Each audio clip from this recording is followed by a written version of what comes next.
6. Hello there. How's it going, fam? Look what I just found. That's right, fam. Just found this. Should we try it out? Oh, wow. Less than 5 ingredients with a scan me for a free airdrop. Here's the magic part, fam. Got it right here. Give it a go. Whew.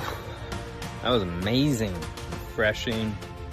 All the salts you need in your electrolyte premix. Definitely check out Crypto Rush now. It even has a bonus creatine. That's right, got to build those strong muscles, help with all that muscle recovery. Crypto Rush gives you the rush that you need to propel yourself throughout the day. Crypto Fam Radio, I'm your host Mountain Dew.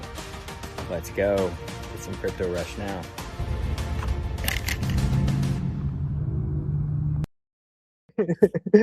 Definitely. So Lewis, would you mind just like introducing yourself a little bit, who you are, what you do, a little bit about your background, even before you created the Hiney coin on Solana? Thanks, fam. Yeah. First off, thanks for having me. Appreciate it. So my name's Lewis in IRL. I've been, I have a 9-to-5 job.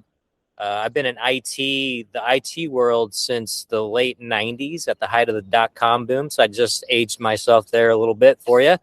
I grew up playing baseball and sports. I played baseball in college, worked for some pretty big companies in IT. I worked for General Dynamics. I worked for IBM for a long time. Now I'm with a smaller company and I'm in sales management right now. I am married. I'm married to my beautiful wife, Brittany. We have a 2-year-old son and we have a 19-year-old daughter. So life is kind of hectic. But yeah, I grew up in the Northern Virginia, Washington, D.C. area. I didn't move too far away back in 2005. I moved down to the beach just to kind of get away from the hustle and bustle. I'm kind of more of a laid back kind of mindset. So the beach was perfect for me. It's about 3 hours away. So I'm in Virginia Beach, Virginia now, and love it. I just surfed this morning, got in a little surf, got a little tennis and gym, and got a little surfing, and now here I am with you. So happy Friday. Happy Friday, TGIF. Man, I absolutely love that, Lewis. Sounds like you spend a lot of activity getting outside, touching grass, which I absolutely love. I actually did a quick 10-miler today. Well, I felt like it was quick, right? I'm during marathon training right now for this Vegas marathon. But I just really love talking to people who are active in their lifestyle, active in what they do and who they connect with. I really resonate with those people. And I love that we're in such alignment when it comes to being active. So thank you so much for sharing a little bit about who you are and what you do. I'm curious, I want to go back to your sales management role, what you work with your 9-to-5. Have you always wanted to pursue sales, or is this like something that you kind of just fell into? I just kind of fell into. I was more on the engineering side of the house. So, I was kind of like network engineering, systems engineering. Then I got into kind of more project management, and then I became an IT director. And then I got kind of into this pre-sales role where I was doing more kind of, pre-sales engineering, if you will. But it was quasi-sales because you were in front of customers and trying to sell them technical stuff. But then, I had some folks actually at IBM. They were like, hey, you can make a lot more money just being in sales. And so I was like, okay, well, that sounds pretty good, right? And so I had an opportunity, and I've never looked back, right? So I came to the dark side, is what they say back then. But yeah, so I've been fortunate because I've worked with a lot of big Fortune 500, Fortune 100 companies along the way. So I think that's probably the best part of my job is you get to kind of understand how these businesses and big organizations like the Ford Motor Companies, Dow Chemical, huge companies, right, that have been around forever. And they face a lot of the same challenges that everybody else does when it comes to IT needs and requirements. So, that's kind of how I got into the sales. And now I'm in sales management. So I have teams across, from the state of Virginia all the way down to Florida to the Carolinas and then across out to Texas. So I have teams that I manage now So I don't get really into the day to day with customers as much as I used to, but now it's more babysitting, right? Putting out fires, but Right. I was the gonna good. say, so it sounds like you're more in a leadership role with sales, right? Is Yeah, that yeah, mostly what exactly. sales Yeah, management is? So you're just like delegating or assessing or improving and making that's sure right. everyone's doing their jobs. That's right. Everybody's got to meet quotas, right? In sales, you got quotas, and you Yeah. got numbers you got to achieve, and you Yeah. got forecasting, you got pipeline, you got all that stuff. So yeah, it's not easy, right? It's a Mm, different, sales versus kind of being a salaried employee is a right. different type of world, right? There's a Mm, lot more maybe stress. I think I call it kind of good stress, good grind. I enjoy it, but it's not for everybody, right? yeah. So yeah, you're right. I'm more of in a leadership capacity now. So it's Love fun. that. It's fun. The best part about it is you get to mentor people, right, and help them Mm. kind of grow. All right, and so that's probably the best part of my job now. I love that. I love Yeah. that, Lewis. Thank you so much for sharing. And I want to hit a little more on the leadership role and the aspect that you're working within your own job. And how does that apply to your everyday life just as a person? Because, being a leader, this is something that we always talk about, an entrepreneur, in entrepreneurship and our every, day to day, when we're talking about being a man of your household, and just like, have you always seen yourself as a leader? And if not, like, what did it take you to get there, as you were growing up or as you were, becoming who you are today? Yeah, it's a good question. I don't think anybody necessarily says to themselves, "Hey, I'm a really good leader, and I should be in this capacity or this role." Right? I think Right. everybody has kind of different personalities and different Mm, experiences along the way, right? Whether it's how you grew up or who you're surrounded by yourself with, or and then when you do get into your career, what you learn and just kind of understanding like what you want to do in life, and all those things kind of come into play. But for me, I've never really been a loud kind of cheerleader type of person when it comes to leadership. I've always kind of just done what I needed to do, and I always refer to my sports background, right? I always excelled in sports. I had pretty much a full ride playing baseball, and I was always one of the better players on the team, right? But I was never that guy that's gonna like, get up there and pump people up and have this amazing speech, right? right. I just kind of went out there and just really just try to show people how to do it, right? So that means getting up earlier in the mornings, practicing hard, right? Putting in all the extra work and effort that people don't necessarily see, kind of behind the scenes, right? And Mm, then going out and executing on the field, and it shows up on the field, right? So from the results. And so that's how I've always led people. And then, when you get into the kind of, corporate world, if you will, you find yourself, at least for me, I had a lot of jobs along the way, right? So I've been in the workforce for a long time. And so I've mm, had a lot of jobs, which means I've had a lot of managers. I've had a lot of people in leadership positions that have managed me or my teams. And so mhm. you kind of understand like, okay, well, that's a good style. That's maybe not a great style, right? We've had a lot of those type of people. And so you kind of get an idea of what really works. And for me, I've always been like, hey, I just want to kind of create an environment. First off, it's got to be a good environment for everybody to work in and be, I'm all about culture and, good environments and all that. But I want to give people just the opportunity to do what to take advantage of their skill sets, right? And then work on whatever their weaknesses are too.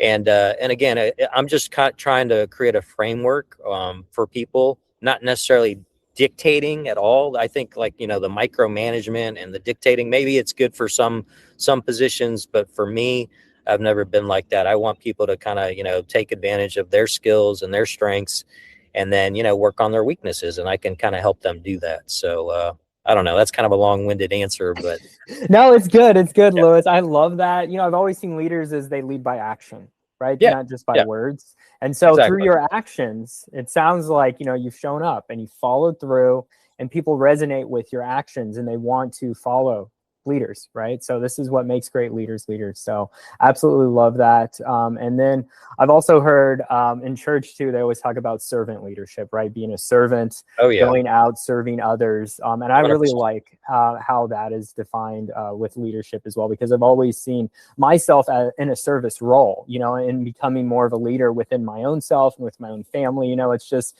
something that's not like, oh, I want to go be a leader. It's like, it's almost like put upon us through the actions that we do, and we show up for the people that we're trying to be intentional with, you know? Yeah. So I think it's just like, just put upon us in a lot of ways through those actions, right? So, but no, I absolutely love that.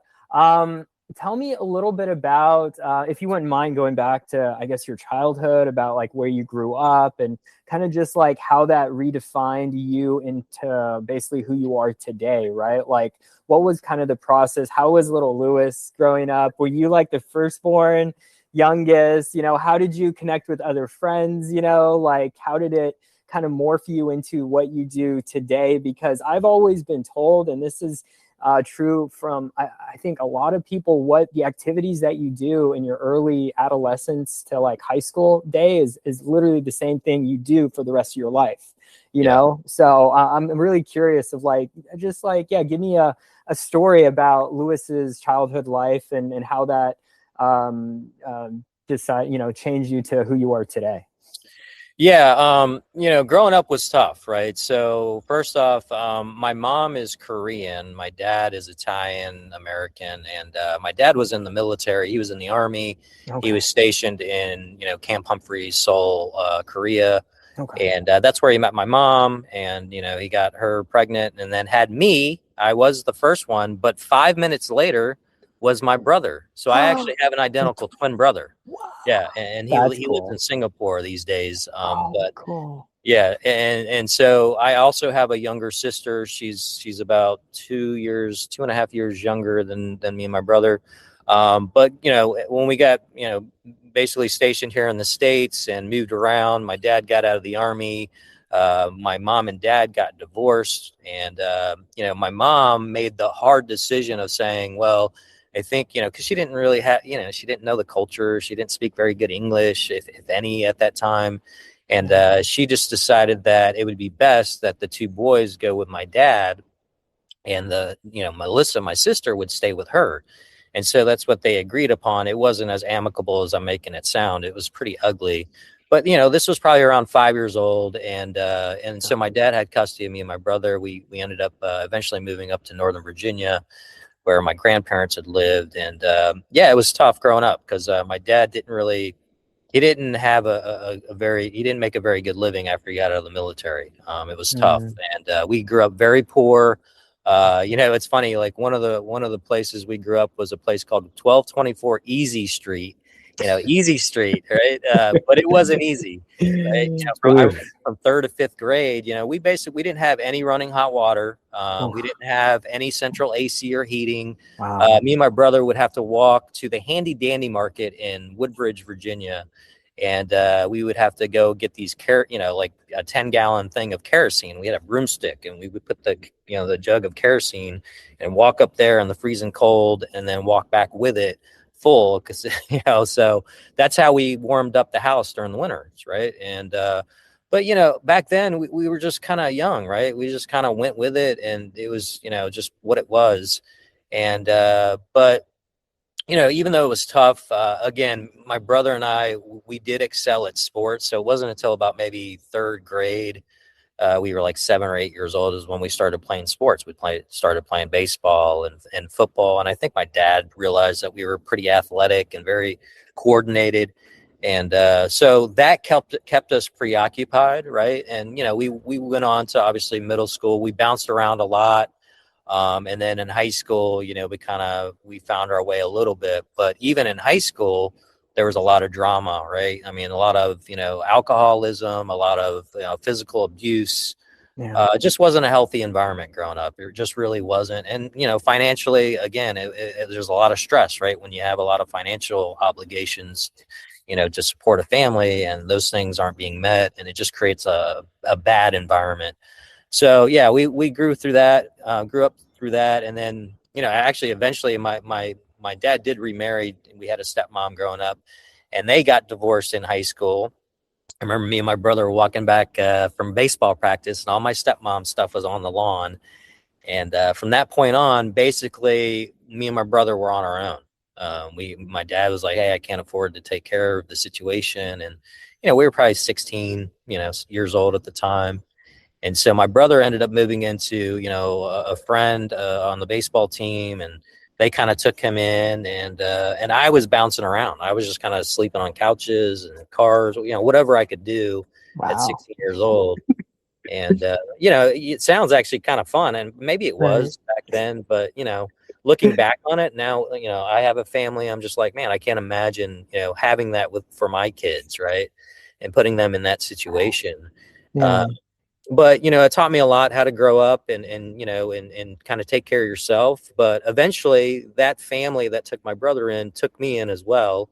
Now, keep in mind, they had my older brother, Josh, I call him my older brother, and, 3 other, girls, right? Younger girls, right? So Casey and Jesse and Kelly. And so it was a busy household. And, and eventually they actually ended up adopting us. So they adopted us, and in high school, we became adopted. And, and then, we went to college. We were fortunate to get, baseball scholarships to play college. Wow. So you're a really good athlete then. Yeah.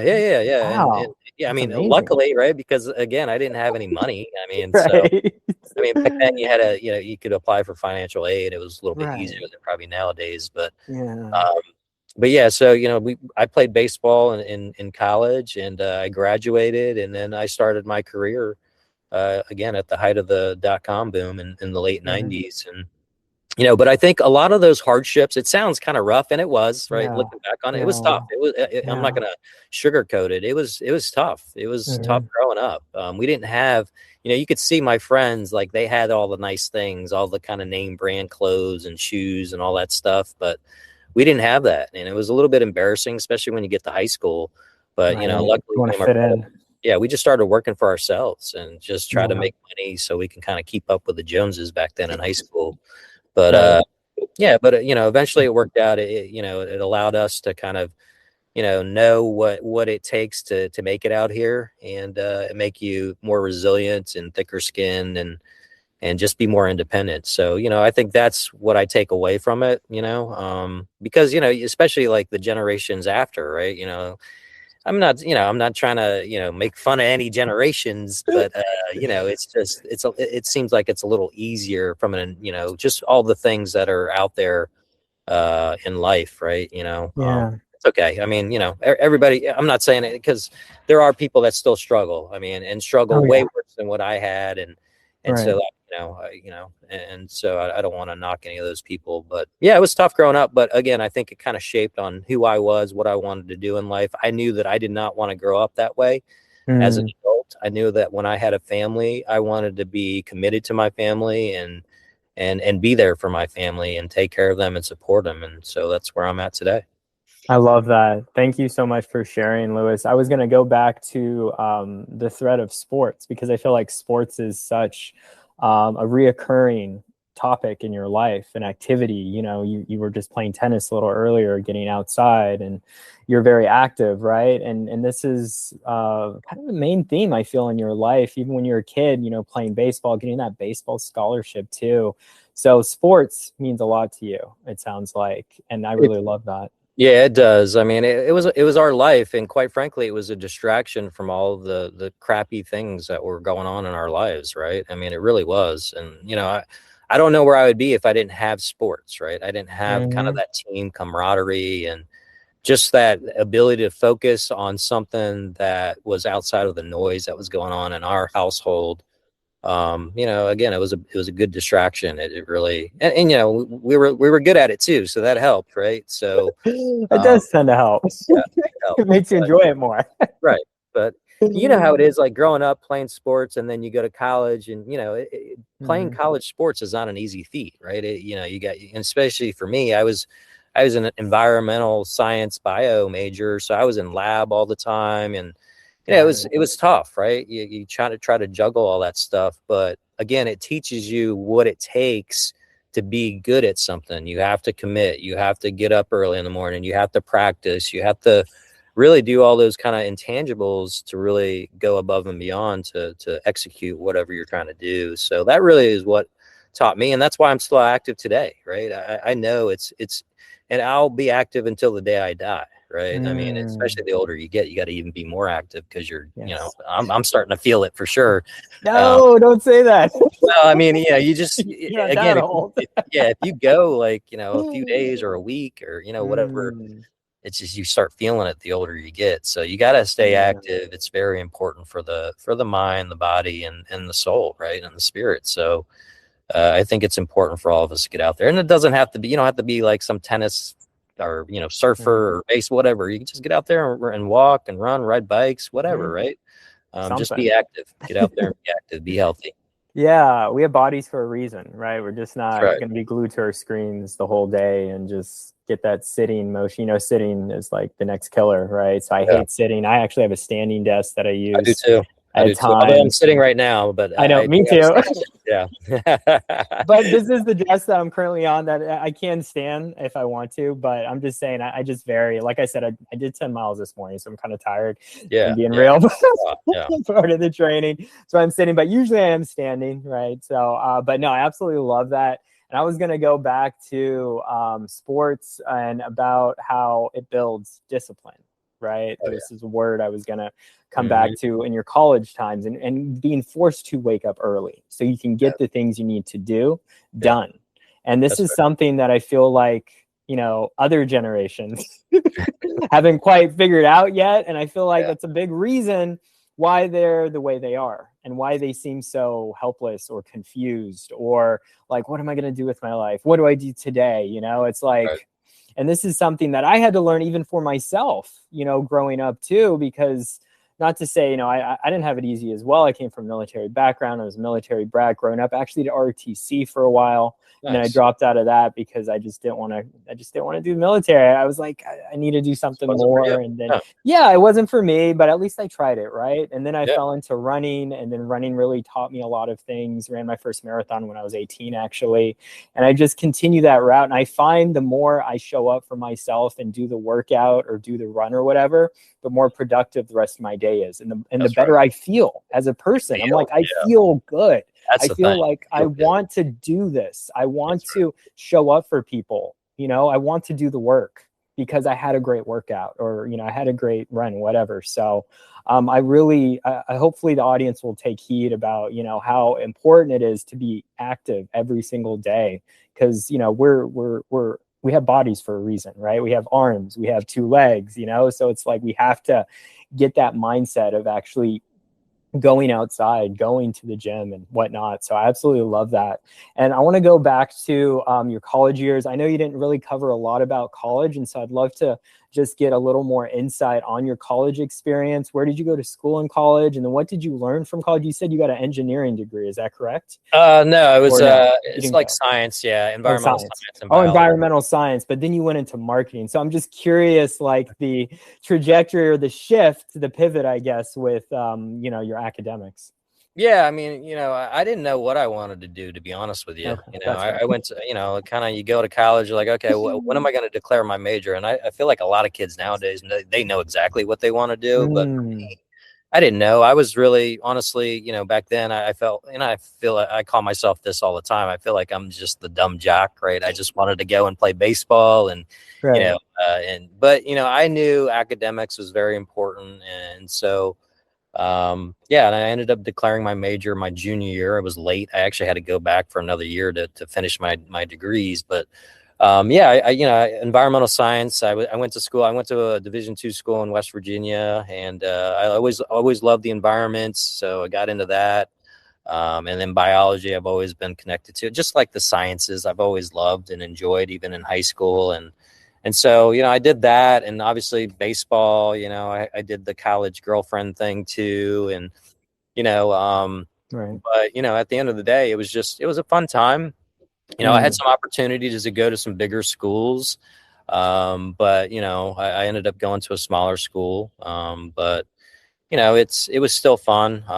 You know, I wouldn't take any of it back. I think college is really an experience you know, I'm not saying it's for everybody, but for me, it was good to be out on your own, you know, no parents, no nothing, and really kind of learn about yourself, right? Kind of, Mm, you know, that's really where you come into yourself as an adult.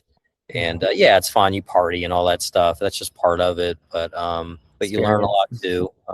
You learn a lot too. So yeah, I mean, that's it. I mean, just baseball and you know, and that was pretty much it in academics. So I was in Yeah. a lot of labs because, you know, sciences, you're in a lot of labs. So Right. get a lecture for an hour and then you're in lab for like 3 hours for whatever class you're in, 2 or 3 hours. So it was a Yeah. lot, you know, to juggle with practices and you know our schedule during, you know, the season. But you know, we made it happen. Made it happen. Absolutely love that, Lewis. Thanks for sharing. So do you still play baseball, or how's that going? No, I played in a couple of wood bat leagues Okay. after college. Had some fun with that, Okay. but yeah, I kind of hung them up. Yeah. So, You and didn't want to it's do it. funny, like I have like every year I have a reunion with my college baseball buds. Not all of them, just like a Few of handful of them. them. Yeah. And we Cool. get together every year, and it's a lot of fun. So, Do you guys play a game? nah, we'll go out every now and again. We'll go out and play some stickball, Okay. Okay. Sure. but yeah, Yeah. that's Old about it. times. Old We're all times. old Say now, so so. You can still enjoy the sport. Just don't take it so hard. Obviously, yeah. since you're older, but don't break something. So professional baseball wasn't in the cards. It sounds like after Well, I mean, college. you know, I think one of the things that I struggle with as Yeah. after college, because you know, I excelled in college baseball. I played well. There was no Yeah. reason. I mean, so I had like my sophomore year, we had a senior that got drafted, Joe, who's actually one of my good buddies. He got drafted by the White Sox. The next year, Bill Wow. Everly was a pitcher. He got drafted by the Dodgers. And then my senior year, you know, I thought I was going to be drafted, and I never got drafted. But Mm. yeah, and so that kind of, you know, and I did go down to, I know you're in Florida. I did go down to Florida and do some tryouts with some teams Oh, cool. that summer Yeah. after college, and I did amazing. I did great. Yeah. But you know, again, it's all about networking. Who you know, like if you're not Mm. 6'4", 220, because back then it was like the Alex Rodriguez is, you know, the Oh. 6'4" guys that had, you know, kind of had, you know, 220 playing shortstop. I didn't have that stature, right? I was 5'11" and, you know, a buck 80, right? Buck 90. So I just didn't fit the mold. So Oh, is that it? yeah, Okay. I Do think you feel so. kind of bummed out about that? That you never got Yeah. drafted? Okay. Yeah. I mean, it's Yeah. definitely, like I said, it's a chip on my shoulder that I'll Yeah. just carry for the rest of my life. Like, Hmm. what if I would have did it this way? What if I went into, like, you know, because I could have went to Virginia Tech, I could have went to JMU, some bigger schools, Yeah. played ball, and you know, what if I just would have went there, right, instead of the smaller school that I went to? So you know, I don't know, but yeah, it's tough. Mhm. It's a tough pill to swallow at times, but I try not to look back on it anymore. So No, thanks for sharing. Regardless, I absolutely love that. Yeah, I think you have a walking somebody behind you. yeah, it's my little man. Yeah. Oh, okay, cool. He wants to be in the shot, I guess. That's awesome. I was gonna say I didn't know you needed to be a certain height to play baseball. I thought that was like only a basketball thing. But, you said you had to be a certain height earlier. You were Well, only I mean, 5'11". no, you don't have to be. I mean, unless you're. Okay. It's just back then there was. Again, it was like it was the era of like the Alex Rodriguez and the Derek Jeters, and you know there was a Okay. certain stature that scouts were looking at. Oh, You know, okay. I just kind of, you know, I was in the generation or the era. If I would have came in before, or maybe even today, it would have been a lot different. But Okay. Just that generation you're saying. You didn't fit the mold. You didn't fit the yeah, I mold. didn't fit the mold. Okay. Yeah, but the other thing is, like, you know, Huh. looking back with my buddy Joe and Bill, that got drafted like the 2 years before me. You know, they always had their parents there at the games to network for them and talk to the scouts. I didn't have that. I didn't have any of that. I didn't have, you know, That's anybody interesting. really Okay. shilling and networking and, you know, talking to people. Right. That plays So a that hurt huge me. role, I guess. Yeah, that hurt me. Yeah. Yeah, that hurt me. So Yeah. Well, you had your twin brother. He could have been doing that. well, honestly, my twin brother was only there for 2 years, and then he Oh, actually dropped out of college, and then he started working for Lockheed Martin he got lucky what? in Virginia Power, and then started working for Lockheed Martin, and the Wow. rest is history. The dude just got Okay. lucky. I mean, he finished his degree eventually, I think, at George Mason, but yeah, Wow. he dropped out because I don't know. I guess he just wanted Okay. to party and not really focus. I don't know. I don't know what it was, but I don't know either. I thought he even if wasn't you're identical twin. right. Yeah, I was gonna say. I assume he would be good at baseball too, and be there at the games and support you and stuff, or vice versa. But I guess you diverge over time, right? Yeah. Even though you're identical, you still have different Yeah. activities, different dreams, right? And Yeah. that's Yeah. okay. Exactly. Exactly. As it should be, right? We're all different people at the end of the day, even though if we do look similar. But yeah, I love that. Yeah, baseball. Yeah, I never really got into that as a sport. I was more into soccer actually. I Yeah. was, I was big into soccer back in the day, and then yeah, it's a great sport, great team building sport, and then just transition from soccer into running because I just really didn't. I did a lot of running in soccer, as you can imagine. Right. And a I lot of bet. practice, a lot of running, and that just translated. I was like, I think I'm pretty good at this. I think I could actually just keep doing this. And I didn't really see a life, in soccer at all. I was at a private school, so I just continued doing the running part because I enjoyed that more. And basically, here we are today. Of like I'm doing ultras and marathons now. So it's just that natural progression into something you love over time, and just getting started in high school. So and even in college. So absolutely love that. Yeah, thanks for sharing. So I'd love to hear more about your transition into crypto and different blockchains, because I know that's a big theme of where you're currently at in your journey and how I met you with the Hiney Coin community, right? So take me on a little bit of a walk of your past of how you first started getting into crypto and blockchain technology. What fascinated you? What was something that really opened you up? Because I feel like this is a new beginning for you, right? A new role in getting more into investments, right? Even how volatile these investments can be. So shed me more light about that. Take it away. Well, I remember I had heard about Bitcoin, I don't know, probably, in the maybe 2014, 13. I don't know when. I don't even know when. I heard about Bitcoin. I just kind of blew it off. I didn't really Right. think anything of it. It was a scam. Yeah. Um, and then I started hearing more and more about all these other tokens. And it was in 2017. I remember being at a bar with a bunch of buddies here in Virginia Beach. I think we were at CP Shuckers, I want to say. And we're just hanging out, and somebody said that they had just bought some Litecoin. And I was like, Litecoin, what is that? And so, Yeah. I knew what it was, but I was just like, hey, let me look at it. And Mm-hmm. and so that day I took out my credit card, and I had a Coinbase account, I think, at the time, and I bought Wow. some Litecoin. And that was my first purchase. And then I really started kind of learning about just the different chains and what they do, what blockchain really is, what it means, getting an understanding of just what decentralization means. And so I really got into hooked on XRP, because it just resonated with me so much, like the cross Cool. payment and Yeah. and all that stuff. And I follow this guy, digital asset investor, who's a big XRP guy. He's a big influencer. He's on X and YouTube, and he's still out there too. But yeah, so I got into XRP really big. I didn't really get into Bitcoin. I got in, like I said, Litecoin and a handful of others. It Okay. was kind of at the, there's like ICOs and, DeFi, over the next couple of years. And I fiddled around with that. I kind of come in and come out, but I was always DCAing XRP. So I was buying a shit ton of XRP, like pennies on the dollar back then. So I built a pretty big bag over the Yeah. last 5, 7, 8 years. And Amazing. yeah, so that was my big kind of, I was like an XRP. I wasn't necessarily a maxi, because I did get into some of the DeFi stuff, like on Avalanche, and messed around there, got burnt, so, lost a lot of money just, trying to get into these DeFi protocols, obviously like Terra Luna and, some of these other things that went under, I got hurt by, but I just kind of learned, and I come in and out. I never really got into X or Twitter back then, or social media.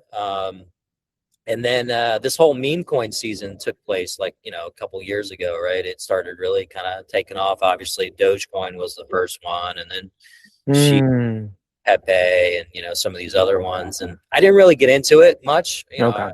I did buy some Dogecoin. I think I sold it like after like holding it for like a month or something. I bought some Shiba Inu too, right? But Yeah. just wasn't that convicted on it. And Mm, then that whole kind of meme coin pump fund came out, and that it really started taking off, right? It really started right. taking off, and then I started paying more attention to it, and I kind of got back into it.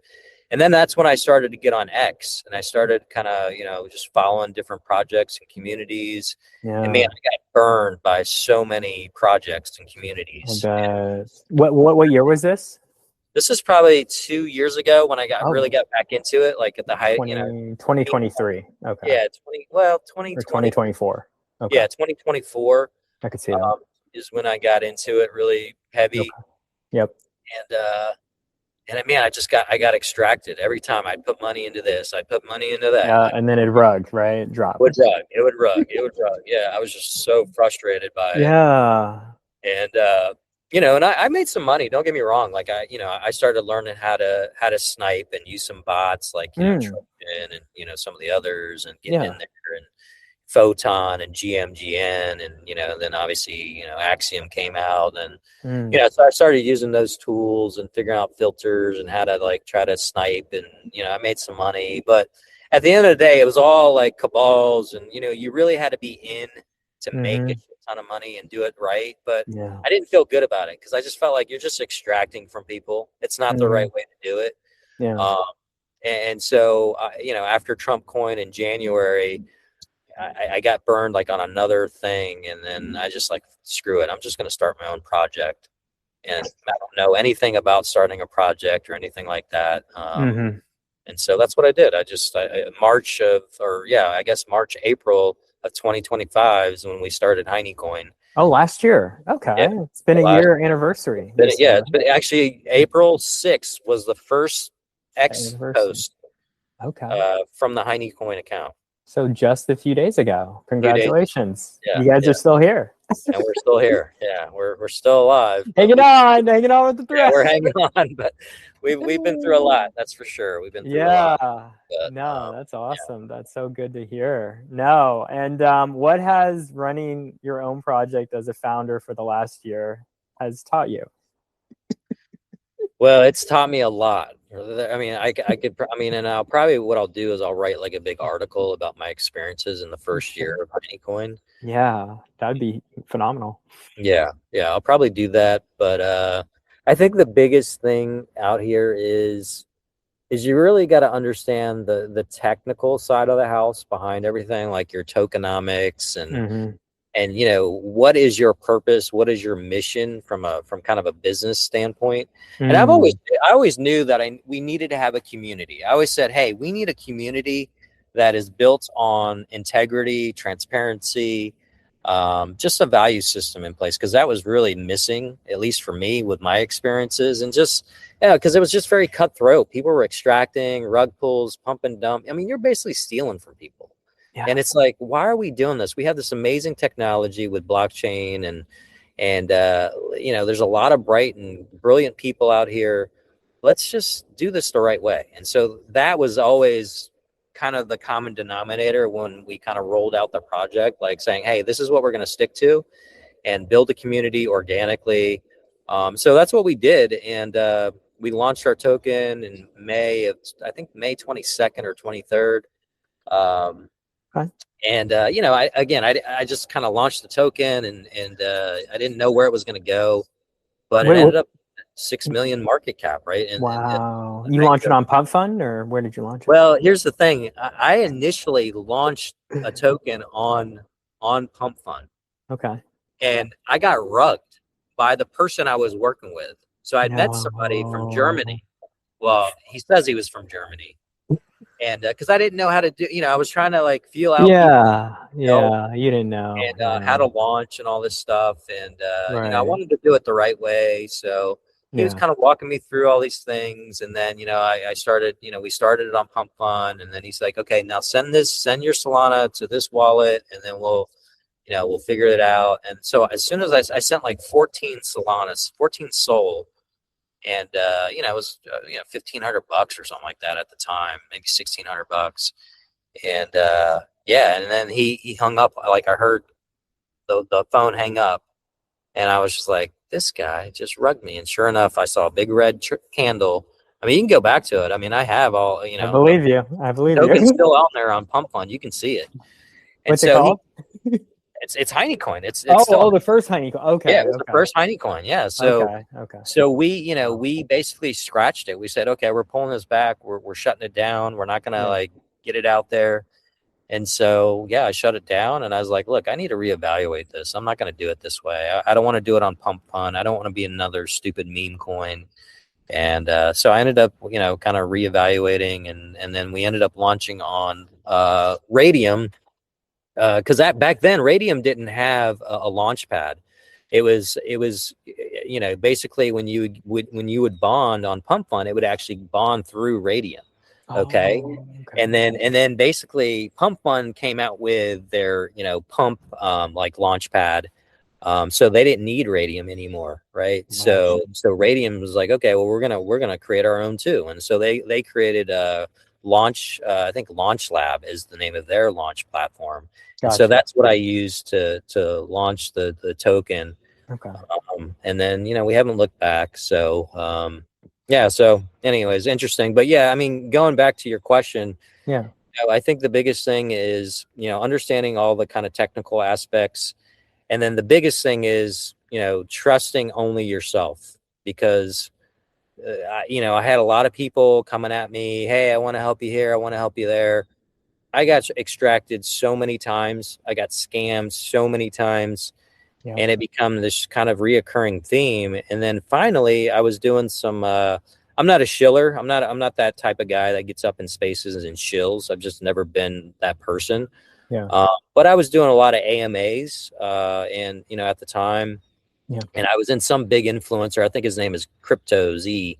I think he a different name now, but yeah, I mean, he has a big. He's like a hype guy, and I was in there doing an AMA, and there were a few guys that, basically approached me and said, hey, I think we could do this another way. We could do it the right way. And so, I kind of, we worked out an agreement, and they became part of the leadership. And it was good. It was good at first, right? I mean, they were great, and they helped kind of hype and, push the token and all these things. But at the end of the day, they weren't very committed. They weren't convicted. And again, so, those folks ended up, all of them are pretty much gone. I mean, there's still a handful, right? Like, Scott. Yeah. Scott and, Steph, who's our TNA guy. Yep. We got Alicia and AIM, who's a Dojo Dogs, and KO, our NFT artists.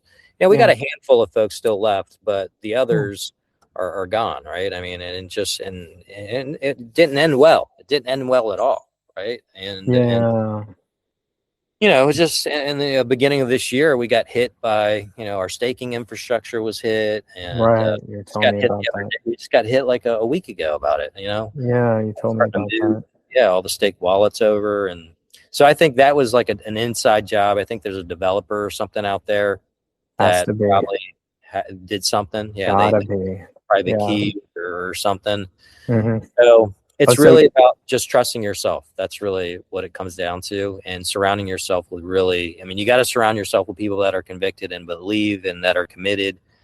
And, but it's hard. It's hard because you can't it's not sustainable to pay people, when you're not bringing in revenue, right? It's just not sustainable. And we haven't been successful in bringing in enough revenue to pay for everybody. So, we're working through some things right now, but yeah, it's been tough. Like beginning of the year was tough. We were, again, we got to 6 million market cap. The market went to shit, 10, hurt everybody.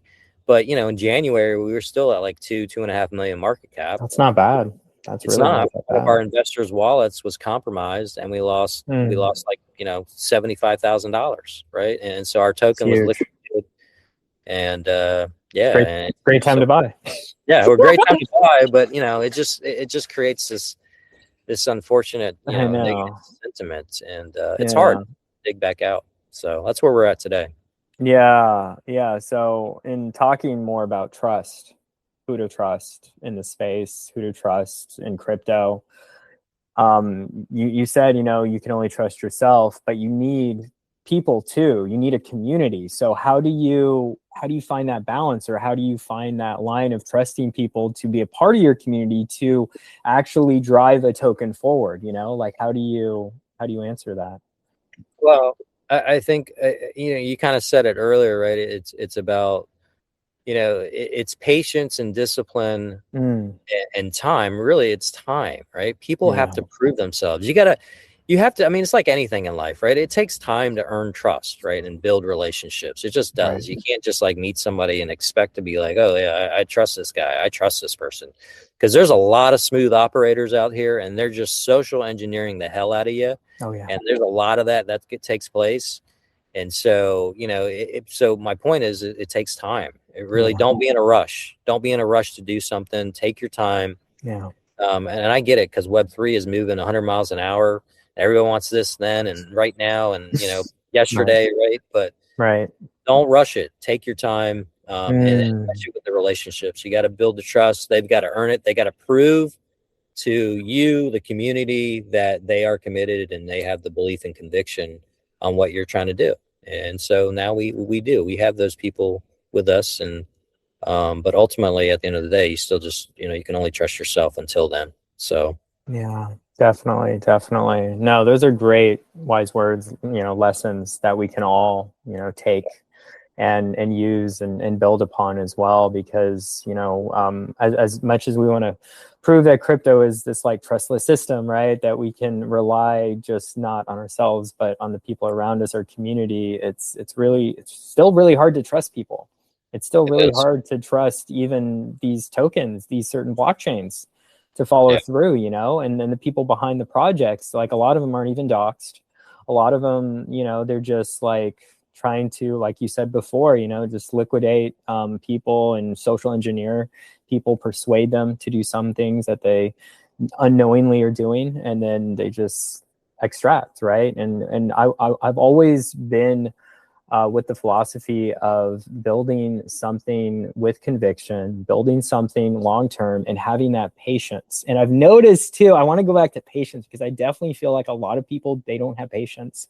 And you can tell too when you're working with certain people too, of like, oh, buy this now. Like when you're talking to a salesperson, right? Or like, just take your time, look over the guide, look over the order, and do what you think is best. Of like, if you want this, you're gonna buy it, essentially, right? And then if you're not, then you're not my customer at the end of the day. And yeah, so it's like, it comes down to the needs of your audience, the needs of your buyer, and if they resonate with what you're selling them. Because at the end of the day, we're all selling something, right? We're all selling a story to each other, and this story translates into our project, right, into our meme coin, our NFTs, our platform that we're trying to get people to use, and drive an audience towards something that's more meaningful, and something that they see that value in. And so I wanted to get more into the Hiney coin philosophy about education, because yeah. this is something that you're very passionate about, educating people on Web3. So why don't you share me more about the education component with Hiney coin? Yeah, and I think just to kind of piggyback on Yeah. what you were saying, right? So that yeah, and we're all been guilty of this, right? Where especially this whole meme thing, right? Where people are just trying to make a quick buck, get in, get Mm, out, and yeah. that's fine, right? But that is a casino mentality, right? You're going to the casino, and more than likely the house is going to win, and so that's not a sustainable approach out here, right? Mm, It's just not. And I get it, right? Instant gratification is an unfortunate thing, yeah. especially in this world that we live in today. But we've got to take a step back. We got to zoom out and say, "Hey, what am I really doing to build wealth? What am I really? What is my purpose? What is my mission out here?" Right? Mm, And my purpose and mission is not to make a quick buck. Yeah, we all want to make money. That's ultimately why we're here. But build wealth the right way, do it the right way, not doing it in a casino way, right? yeah. So and Sustainable. Exactly. You got to be sustainable. Otherwise, you're going to crash out. You're going to lose a lot. And you see it all the time. And so, that really is what, I think had us evolve into more of an education type of community project, if you will, right? We were like, okay, let's take a step back. We have an opportunity here to really empower people and do it the right way. Now I'm sure there's other projects out there that are doing education and, they do it great. And there's apps out there and stuff, but I just said we need to do this, and we need to do it outside of this whole echo chamber that we're in here with crypto Twitter, right? We do it, we have our spaces every day, like multiple spaces on a daily basis. We have our Hineyversity, which is the YouTube long form and short form videos. We do our Create to Earn program, which is Hiney Clips. So we reward creators based on a topic of the week, and it's all well and good. I love it, but at the end of the day, it's about bringing people into this world that the world is moving to, the retailers, the normies, right? The people, your neighbors, your family members, your people you see at church or at the grocery store. They know about crypto. They've heard about it. They're curious, but they have no idea what they're doing. They don't know what the difference is between a DEX or, a central exchange, or what swapping is, how to transact. They don't know any of that stuff. And quite frankly, none of us really want to get into the bits and bytes of all that. We just want something to work and know that, hey, if I'm going to invest in something, I'm going to have a return on it. And I understand that this technology is going to be maybe, the future. So that's where we've got to really focus on is trying to get people into this space, but do it the right way. And, because like I said, we've been extracted from many times, and my wife looks at me. She's like, "Why are you still doing this? Why are you still doing it?" And here's my reason. I mean, obviously, it's the people in the community, the network, and the connections I've made that keeps me coming back. But ultimately, it's because I don't want, my neighbor or my family member to get hurt when this does become more mainstream. Now, because you guys see it, the financial institution adoption, the governments, you see the ETFs, you see. The Stable Coin Act, the Genius Act, Clarity Act, and you're starting to see a lot of these kind of guardrails come into play. Now, that's a little bit of a paradox because it's like, okay, is that truly decentralized? Right. Okay, we can get into that, but at the same time, if this is really going to be more of a mainstream thing, well, we got to put guardrails around it so it's not the wild, wild west and people get hurt. So ultimately I want to make sure we onboard people the right way. We give people an opportunity to learn and ask questions, which is why we have our daily spaces, and then provide content right on YouTube and some of the other things that we do. So yeah, that's ultimately what we were trying to do. It's a big focus for us. That's a big, kind of mission item. And we'll continue to do that. So, and we're doing some other things behind the scenes to kind of, expand what we're doing there on the education side of the house. But we're also getting into some of the real world stuff too. But I'm trying. I don't want to come out too much with it. No, you're fine. I don't want you to spoil the surprise. Well, yeah. I mean, that's another lesson learned is I felt like I was almost being too transparent with everything that I was doing. I have like a weekly, we do what I call a State of the Union, where I talk about everything that's going on with the project. And I feel like sometimes, we were disclosing a little bit too much information. And again, there's people out there that will take that IP and do, their own thing with it. And so we've got to be careful and aware and have that kind of, extra vigilance, if you will, about that stuff. So, but yeah, we've got some stuff going on behind the scenes in the real world utility standpoint. So just know that that's also taking place. That's exciting. Yeah. And I was actually I have a few more questions and then we'll kind of wind down here if you don't mind. But yeah, I was just curious, like on the future of Hineycoin, your project, I assume you guys have a roadmap, where you guys are headed a little bit. I know roadmaps are more like guardrails. Doesn't mean it's going to exactly happen on the time in the roadmap. However, it's always good to have some type of plan. That's what I always find within any business, right? Business proposal, plan, project, whatever, So I'd love to hear more about, the roadmap that you have in place within your community, how you're reaching those goals and what we're seeing on the horizon with Hineycoin. If you can share a little bit about that, that'd be great. Yeah, I mean, so yeah, we had a roadmap that we actually put together. So we incorporated as a business here in the state of Virginia back Well, in September of 2025. So I actually created an S corporation wow. because I was having a lot of conversations with investors. We actually had some investors. One of the investors got compromised, and we lost a lot of money. But that's a different story. But yeah, Okay. so we've had investors talk to us about because at the end of the day, you've got to be able to raise capital to Yeah. do a lot of these projects. It's not cheap. I don't want to disclose how much I've put into this, but like I told you, I had a huge bag of XRP. Well, that XRP bag is no longer. I've got a little bit left, but Yeah. that's exhausted, and I did close out a lot of it, like at like maybe $2.50. Oh, Yeah. So I made wow. some good money, but Good. most of that is gone. Right, it was put into the project, Right. and to see it, the extraction and things that took place is devastating, especially for, Yeah. it's one thing for me to lose the capital and the money and the investment, but it's like when I see my family and my friends, they're like, hey, what's going on with the token? What happened? That's where it really hurts That me. hurts. So Yeah. it's my mission to, I'm slowly buying back the chart because, I think it's the right thing to do. Right. Um, and then, yeah, it's just from a roadmap standpoint, it's changed. It's changed dramatically since last year. I mean, October 1010 really crushed everything. There's just no liquidity out there like there used to be, right? Yeah.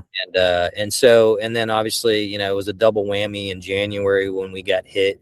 Yeah. And so it really kind of set things back. But I feel like now things are kind of picking back up. Mm-hmm. I've We've been got noticing that. our because we've got an NFT collection. We've got the Oh, token. I okay. got to move the staking infrastructure over, but we got merch. We got all these kind of nice things Yeah. that you would expect for a community to have. But from a roadmap standpoint, like we're building out a secondary marketplace for the NFTs. So that's already been on the roadmap. We're actually in pilot testing mode right now. So that's going to be coming soon. We're also working on revamping a lot of our, just our IP, just kind of rebranding and refreshing some of our, like our website, like building out some D apps. I've been doing a lot of vibe coding lately. Mm, Code is like one of my best friends. cool. So I've been doing a lot of vibe coding and just building out some D apps for things that we're looking to push here soon. And then, like I said, from a real world utility standpoint, there's some things that we're doing in the surf, skate, and beach volleyball verticals. Mm, Then also the diaper industry. Now, I know it sounds kind of silly, but Hiney that's a coin diaper curveball. kind of goes. Makes sense. It actually Yeah, does make sense. Makes a whole yeah. lot of sense. So Got to yeah, get those babies protected. those babies, but it's really about the donor. So think about families that can't afford, that have kids or Yeah, babies, and diapers are expensive. It's a they huge are. expense. They are. And so I don't know if you're familiar with this, but there are diaper banks across every town, every state, Didn't know uh, that. where people can Huh. donate diapers. Oh, So the less fortunate can come and get diapers for their kids. cool. So what I want to do is I want to incentivize the donors with Hiney token, Mm, and get them more on Web3, because I've looked at a lot of these like websites and the way that they operate, and it's very old school. It's very, because it's mom and pop shop, mom and pop shop. oh, yeah. They're not very technical. They're not modern. That's not very modernized. So let's Gotcha. let's let's get them on Huh. chain. Let's figure out a way to Yeah, do it on chain. So I'm I working love with that. doing some of that behind the scenes. There's also some more education stuff we're doing, branching out to the younger generation. Because again, Mm, remember, growing up, we didn't know how did you learn how to like balance a checkbook, or did you know about investing? Right? Did you know what DCA was? Did you know about any of these terms? right. I didn't.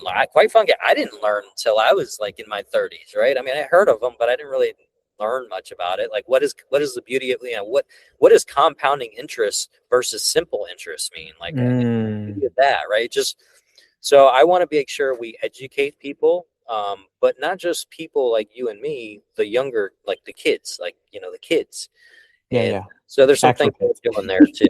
Yeah, so there's some things Yeah.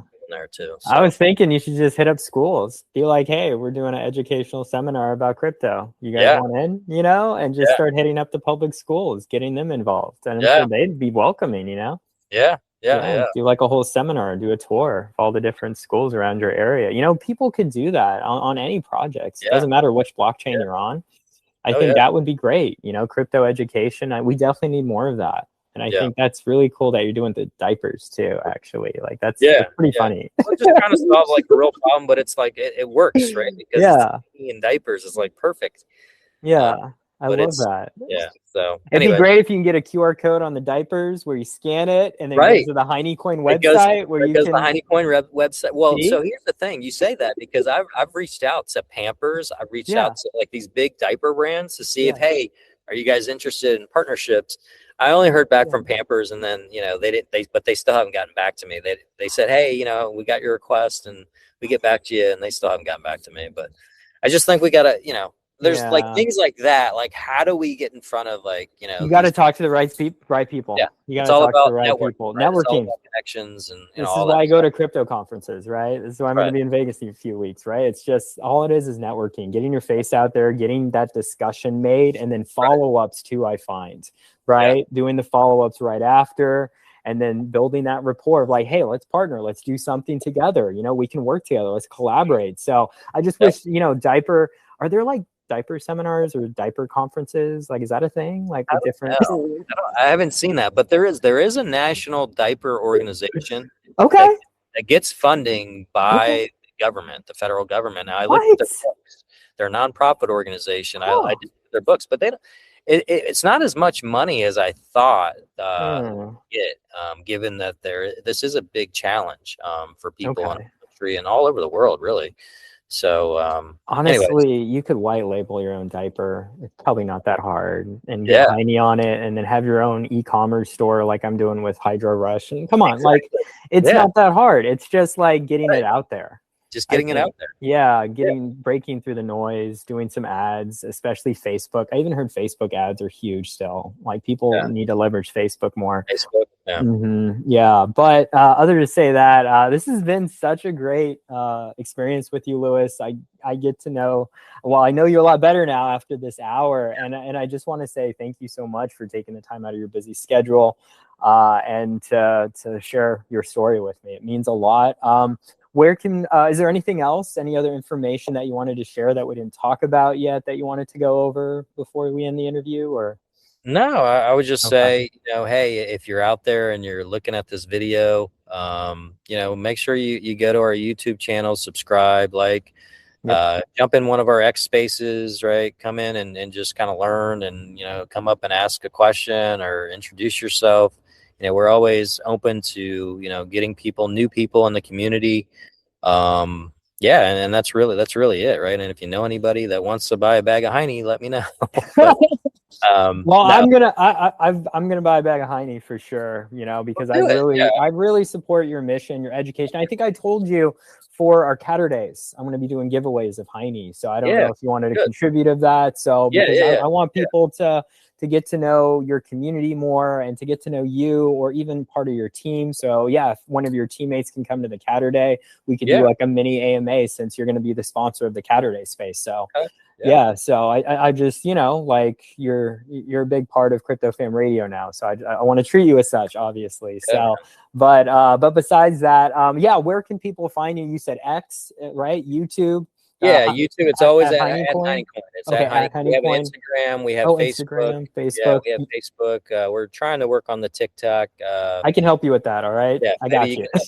There you go. Perfect. I'm getting to be more of a TikTok whiz over the past few months since I lost my X account. I had to pivot to TikTok, and I actually grinded on that account, Crypto Fam Radio, for a good month, and I got from 0 followers to 2,200 followers now standing. So I think we can definitely work on the Hiney Coin TikTok as well. So definitely, if you don't have your handle created yet, Hiney Coin, do that on TikTok, and I'm more than happy to start doing shout outs and getting you guys followers. And, you know, it's all just about consistency. That's what I find with a lot of these platforms. Just consistently creating content, consistently showing up to the lives, doing the lives, or delegating it out to one of your teammates to do a daily live and to share what the Hiney coin is all about and what you guys' mission is and your vision, I think is really huge. So, but to say all that, you know, it's just telling a story, right? And marketing, right? So, and telling something that resonates with your audience to get them to act, right? Always end with that CTA.